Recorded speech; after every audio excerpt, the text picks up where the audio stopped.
జాగ్రత్తగా మనం అర్థం చేసుకోవాలి.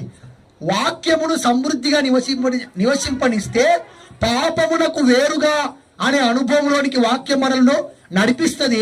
అంత మాత్రమే కాదు, మనకు తగినదేదో తగనిదేదో కూడా వాక్యమే బోధించేది.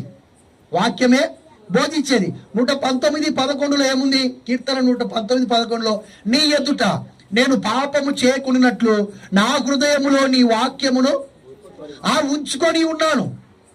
హృదయంలో వాక్యం లేకపోతే ఏం జరుగుతుంది? హృదయంలో వాక్యం లేకపోతే ఏం జరుగుతుంది? వాక్యమునకు చోటు లేకపోతే ఏం జరుగుతుంది? వాక్యము మనలో నివసించకపోతే ఏం జరుగుతుంది? ఖచ్చితంగా చెప్పాను కదా, వాక్యమునకు వేరుగా ఉన్నవాడు పాపమునకు వేరుగా ఉండలేడు.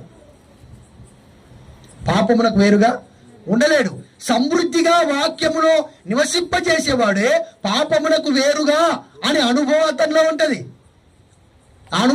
ఉంటది. అందుకే ఇది ఇశ్రాయేలీలకు తగదు అని తామార్ అనిందా లేదా? అనింది. తర్వాత ద్వితీయోపదేశకాండం 33